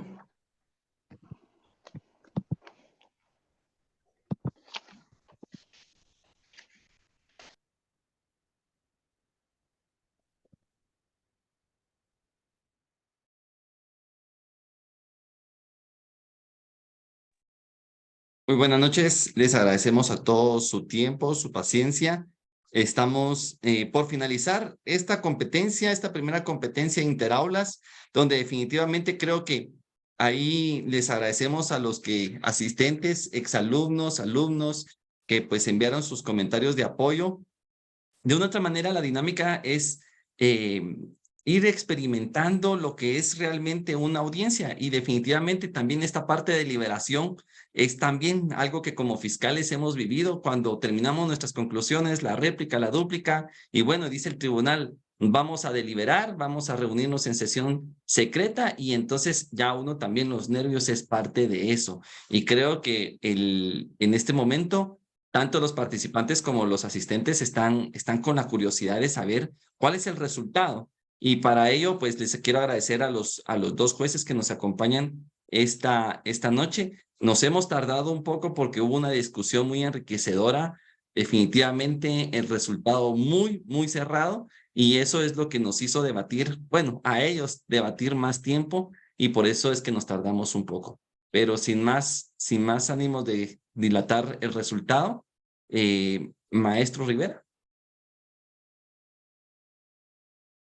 Perdón, ahorita reactivo. Listo. Gracias, Lee Carlos. Bueno, en primer lugar, felicitarlos a los 6, a los, ¿qué? 8, 9. La verdad es que se siente a todas luces que ya son abogados y que lo que les falta es puro trámite. Así que de verdad, muchas felicidades, no solo a ustedes, sino somos más de 60 personas hoy. Entonces, eso demuestra que en un domingo a las 9 de la noche todos aquí quieren ser mejores abogados, y los felicito por eso, por estar acá y por meterle y por haberse metido a Temis Law. Por último, solo también compartirles que qué bueno que aprovecharon esta oportunidad. No existe ninguna academia que los ponga a ser abogados en la vida real. Yo me muevo en estos círculos y sí felicito y agradezco a Lee Carlos, a Lee Oscar y a todos los abogados que están detrás de esta modalidad, porque sí están echando a andar prácticamente lo que han aprendido durante estos años y a lo que les va a servir durante los siguientes, pues, 50 años y más, primero Dios. Entonces, de verdad, felicidades a la academia, felicidades a los equipos, y de verdad, qué complacido que aprovecharon como Dios manda esta oportunidad de volverse más abogados y ya estar prácticamente listos para un privado que les va a tocar por delante. Vamos a hacer una rápida distribución de la retroalimentación, solo para compartirles y aclararles que estas competencias no tienen una sentencia, ni gana el que haya tenido el rol más fuerte o como parte del caso, digamos. Aquí no vamos a saber quién ganó en cuanto al caso, digamos, jurídicamente, porque eso pues, ya le toca a los jueces en la vida real. Nosotros nos enfocamos en qué aspectos pueden mejorar y qué aspectos se hicieron bien para su ejercicio profesional, que es más pronto que lejano. Entonces voy a hacer unos repuntes muy puntuales a cada uno de ustedes y a todos como equipo. Tienen un muy bonito orden, pero creo que eso también se debe a los asesores y a los licenciados que estuvieron detrás. Excelente forma de exponer en cuanto a la lógica argumentativa.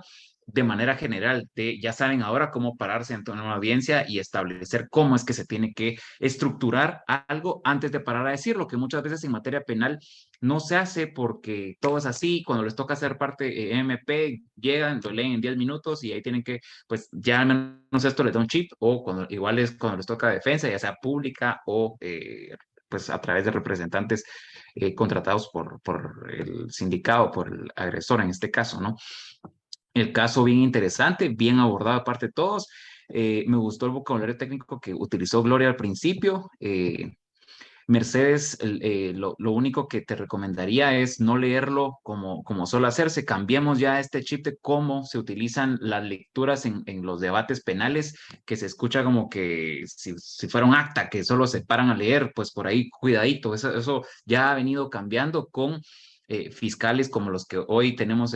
Yo particularmente tengo el agrado de aprender de ustedes en materia penal. Entonces, por ahí no utilizar ese típico de bosquejo de leer tanto, sino de meterle un poquito más de mosh al asunto, ¿no? De pasión profesional.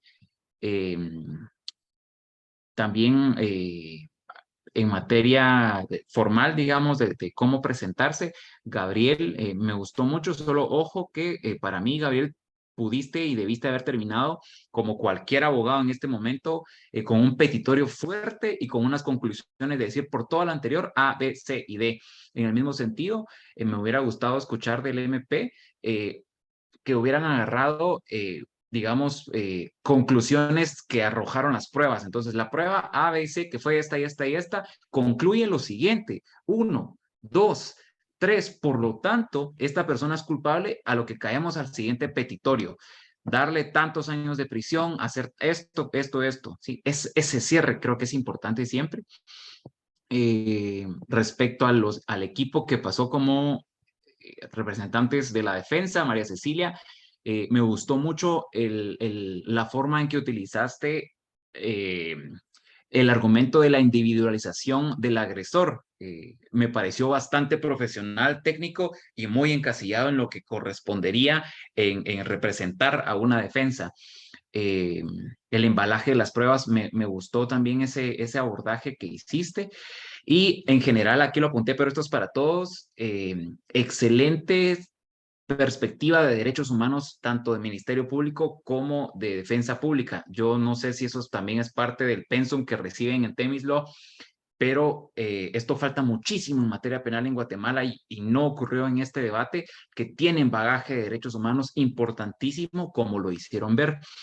Solo hay un temita ahí, que las sentencias de la Corte no son vinculantes para todos los estados, son vinculantes para el estado al que se condena y queda como carácter interpretativo para los otros estados que no. Entonces, Rosendo Cantú es importantísimo, pero fue contra México, entonces es nada más como que de todos modos siempre está bueno marear al tribunal diciendo que es vinculante, pero como que maquilladito para que se entienda que es vinculante pues para México y para el resto es hiper recomendable un tema así, ¿no?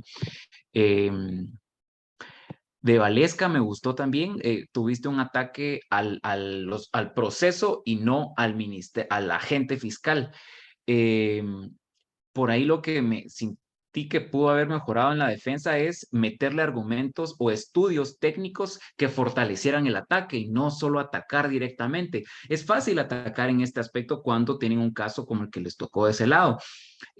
Bueno, igual aunque es fácil, lo hicieron muy bien, porque, a ver, no es fácil, pero el grado de complejidad, cuando uno ataca naturalmente, es un poquito más fácil.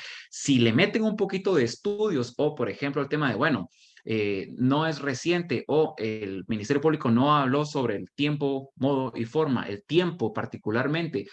Estudios del tratadista tal y tal establecen que la cantidad de horas es tal y tal y tal, no se cumplió.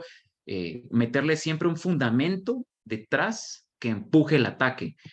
Por último, hubo una de las compañeras de la defensa que a mí particularmente yo no veo profesional atacar al agente fiscal, que en este caso yo ni siquiera recuerdo si tiene un nombre, pero se ataca al proceso. Creo que también sí se hizo bien en otro momento, se ataca al proceso mal hecho, se atacan la falta de utilización de circulares, de protocolos, pero no decir esa persona es un incompetente, eso no es profesional ni es recomendable hacer en ningún momento en la carrera, sino mantener en que el Ministerio Público actuó de manera inadecuada, ineficiente, eso está bien decirlo, pero no decir ellos son inútiles prácticamente. Hubo un momento que no fue esa palabra la que usaron, pero hay que tener cuidado con eso. Y por último, solo ver que no sean los argumentos no sean tan repetitivos, sino que siempre tengan un abordaje distinto que permitan dar otra perspectiva o desde diferentes puntos de vista, pero evitar la repetición. De mi parte, eso es lo que les quiero compartir para su actuar profesional, que es más temprano que tardío, y agradezco el momento aquí que me dan de seguir aprendiendo en Derecho Penal, más con el lujo de catedráticos que tienen y de invitados como Lick Marvin, que también impresionante la hoja de vida de materia penal que tiene. Con esto dejo entonces en uso la palabra a Lick Marvin. Gracias, maestro Rivera.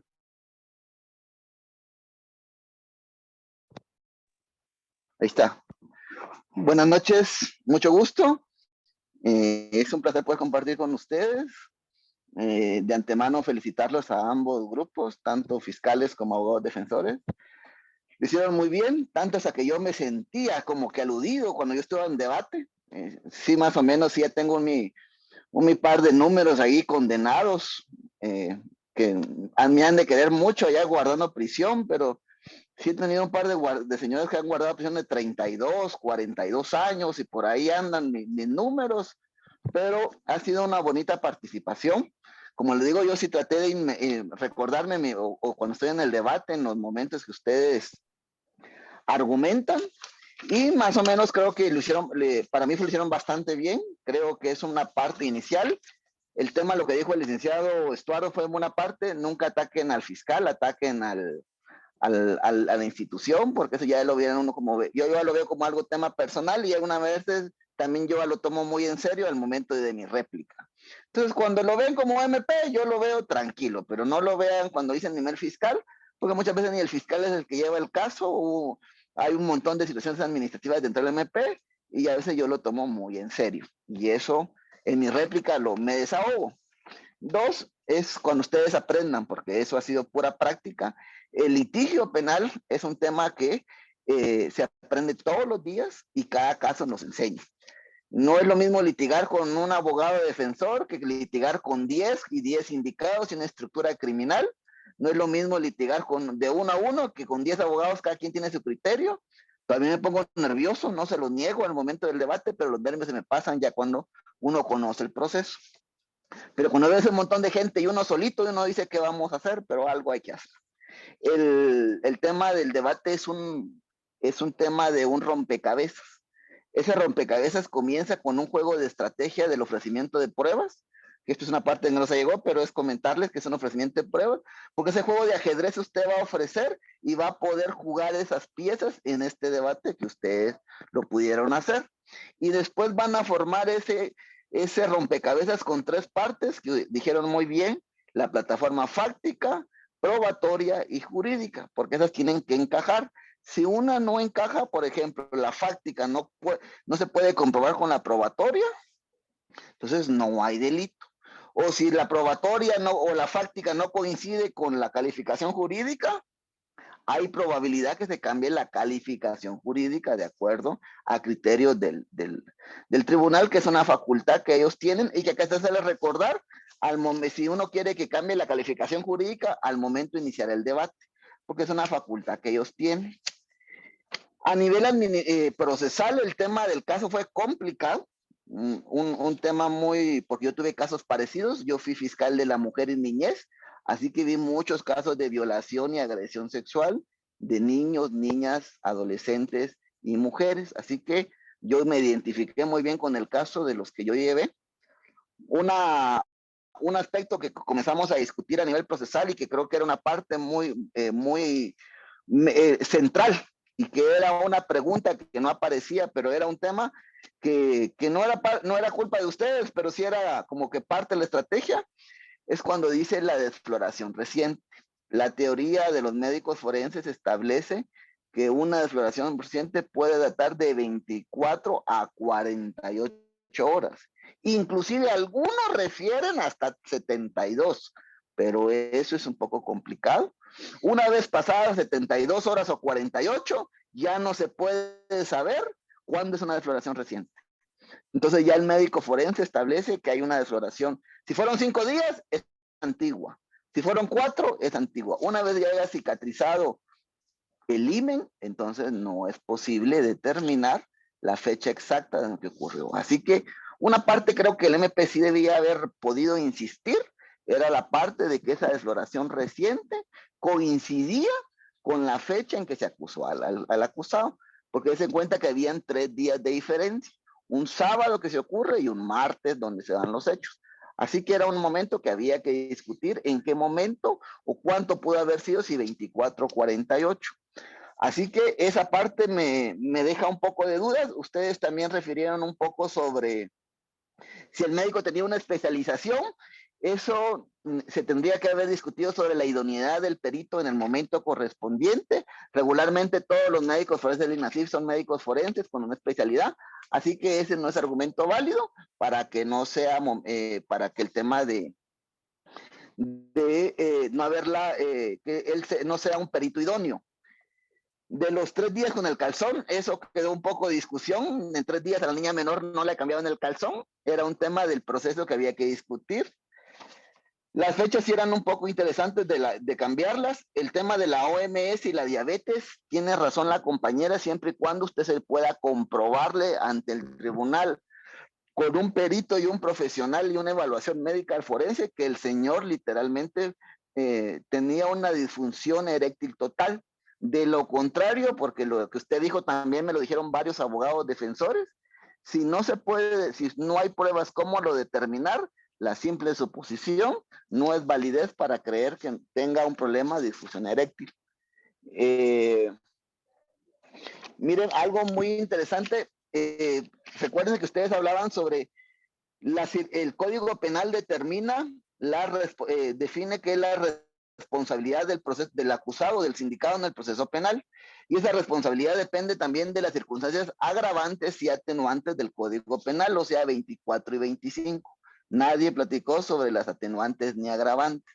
Ustedes hablaban de unas circunstancias específicas que refiere el Código Penal o el procesal, la Ley de Violencia Sexual, Explotación y Trata de Personas, que son esas circunstancias especiales, que en muchos casos son válidos siempre y cuando se emite el autoprocesamiento desde que venga desde el inicio.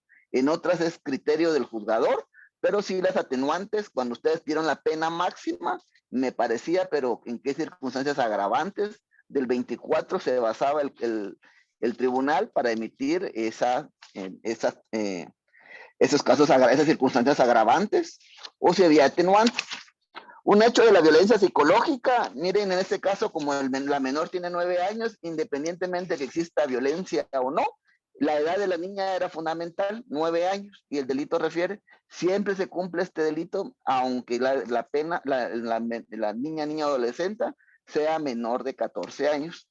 Entonces aquí no hubo consentimiento, pero un tema discutible, no era necesariamente un hecho, un elemento necesario comprobar la violencia psicológica para que se constituyera o se comprobara el delito. Mire, yo no sé la compañía de la defensa pública que sacó esos muñecos, muy buena esa participación. No sé de dónde los sacó, pero son muñecos reales, yo los utilicé en las cámaras anticipos de prueba, así que cuando usted los sacó yo los pude identificar muy bien, porque sí han sido funcionables. El tema de la declaración, si la niña dice con su lenguaje, dense cuenta que muchas veces el psicólogo cuando se le hace la entrevista refiere que la edad de la niña, muchas veces su vocabulario es poco, por eso sobre la declaración de cómo refiere la niña, cómo lo llama y a su parte es suficiente, no necesariamente que necesitamos una declaración completa, pero sí por lo menos en su momento, o como eso es un problema del proceso, pero como fiscal en un anticipo de prueba nosotros identificamos o ponemos a fotos de las personas y le preguntamos, ¿él es bubu? Sí, él es bubu. Entonces mire, el abuelo que identifica tal es bubu. Vamos a ver. El tema de la evaluación del MP, un poquito interesante, creo que en un caso de emergencia sí se puede, en este caso, como es una niña menor, siempre la acompañaba un adulto, así que esa parte era un poco complicado de entender a las partes. Alguien que no se discutió, pero eso sí pudo haberse alegado, la crema, en este caso fue crema, no es Sanasana, pero es que a mí me suena a mi caso que fue Sanasana, pues tiene otro nombre la crema, pero esa crema pudo o no haber afectado la lesión, pudo haber aumentado la inflamación y eso pudo haber engañado inclusive la evaluación médico forense, pudo haber sido un dato que ni se objetó ni se profundizó en eso. Y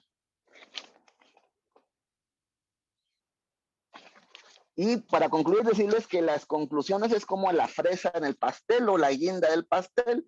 Es un resumen. Si el caso está comprobado, entonces esas sus conclusiones solo es un resumen de lo que usted le van a explicar al juez. Pero es bien importante que ustedes recalquen esos medios de prueba. Con la defensa, mire, hay una solo, no sé si así fue, ustedes se organizaron o a todos se les fue, pero solo porque el último compañero lo dijo, porque si no creo que les fue a todos, es que nadie casi en ese momento había pedido una sentencia de carácter absolutorio y que es la conclusión correspondiente. Nosotros como defensa que solicitamos que mi patrocinado se emita es inocente de todo cargo y no se quebrantó, eso sí lo mencionó una persona porque siempre me lo han dicho la defensa pública, que no se quebrantó ese derecho constitucional que goza mi patrocinado, que es el de principio de inocencia, y como consecuencia es necesario que se emita una sentencia de carácter absolutorio al no darse los elementos de prueba o no haberse comprobado su participación en este hecho. Eso es lo que yo le podía referir un poco a nivel de referencia procesal un poco. Muy buena, creo que la relación de poder detallar convenios internacionales, algo esencial. Recuerden que como somos el tema de la Constitución, solo que alguien no del MP ni de la defensa, mencioné el artículo 5 del Código Procesal Penal y específicamente es el objeto del proceso penal, que tiene la averiguación de determinar la responsabilidad penal de una persona, las circunstancias que se cometieron y la posible emisión de una sentencia. Pero ese artículo 5 es bien esencial, yo lo menciono. De lo contrario, creo que muy buena su participación. Yo sí me sentía aludido al proceso, ya me iba a objetar un par de objeciones, pero no podía objetar, pero es difícil cambiarse el chip, ¿sí? Cuando uno está metido en una institución, luego digo, ya llevo 18 años en el MP, así que cambiarme el chip a defensa es complicado. No lo digo que algún día lo haré, pero mientras tanto yo sigo como ente acusador, y sí es el debate es un tema de mucha agilidad mental, porque hay muchos donde uno, y de conocer el proceso, uno no puede llegar al debate y lo voy a leer en el ratito. Muy bueno puede ser, pero lo que pasa es que pueden interponer recursos que uno dice, ¿y ese cómo va? Entonces hay unos recursos que no tienen ni siquiera nombre. Entonces yo interpongo recursos entre la resolución recurrida, no los juzgados por esto y esto y esto, va. O entonces uno comienza entonces cuando uno conoce el proceso, uno sabe cómo discutir esta resolución. Pero si uno no discute y la defensa presenta un recurso, uno se queda con los brazos cruzados y a veces llega a decir tonterías que no es lo correcto y se ve totalmente mal. Y me ha pasado con abogados defensores que llegan a decir tonterías al debate que uno dice, ¿y este qué se la fumó? ¿Sí? La teoría es buena, pero las prácticas, la prueba es lo fundamental. Un doctor en Derecho nos dio una cátedra de Derecho y dijo un montón, pero no dijo nada. ¿Y a qué me refiero? Dijo mucho de teoría, mucho del delito, pero nunca se refirió. Tanto así que el tribunal le preguntó qué realmente quería, porque de todo lo que dijo, no dijo nada, puro cantinflas. Entonces hay que ser concreto, hay que ser qué es lo que uno busca, la idea central, hay que comprobarle al tribunal. En este momento creo que no se dieron, pero hay unos alegatos iniciales cuando uno se comienza. En ese alegato inicial uno puede comenzar con una frase y terminarla en el debate. Es como un tip. Entonces uno le dice, vamos a comprobar, este debate lo podremos nombrar el derecho vulnerado o la inocencia perdida. Me recuerdo que yo le dije a un caso y yo le puse la inocencia perdida y voy a comprobar cómo se perdió la inocencia de esta niñez. Me siento entre orgulloso de haber condenado al concejal de Chiquimula y esa situación fue bien complicada ese caso, pero escuchar a la niña de poder exigir justicia y de hacerle cumplido fue algo muy, muy agradable. Pero les puedo decir, son casos bien complicados, cada debate es bien especial, cada situación es complicada, pero fundamental es que uno debe conocer el caso, manejar las pruebas, porque uno no sabe qué va a dejar la defensa, entonces uno tiene que estar preparado para todo. Y los abogados particulares son peor, porque como a ellos les pagan, ellos ven hasta el último error que cometió el MP. En este caso hubo errores por parte del proceso en sí, que había que discutir, pero como era un examen que ustedes tenían que defender.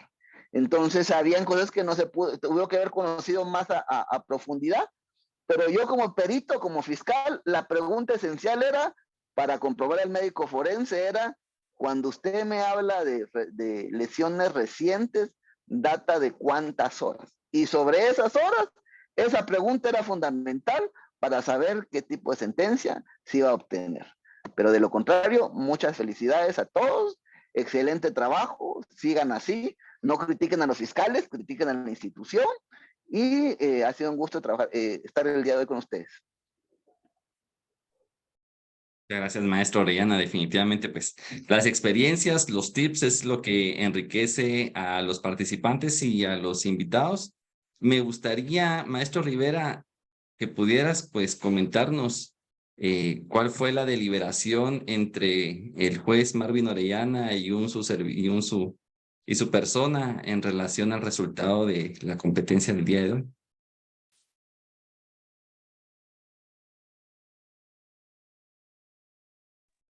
Bueno, luego de la parte de felicitaciones y puntos de mejora, la parte que más estábamos esperando, felicidades a todos. Nos tardamos mucho porque, como se dieron cuenta, hay muchas cosas positivas en ambos equipos que, más allá de ser equipos en este momento, se llevan ya a partir de hace un par de minutos para todos.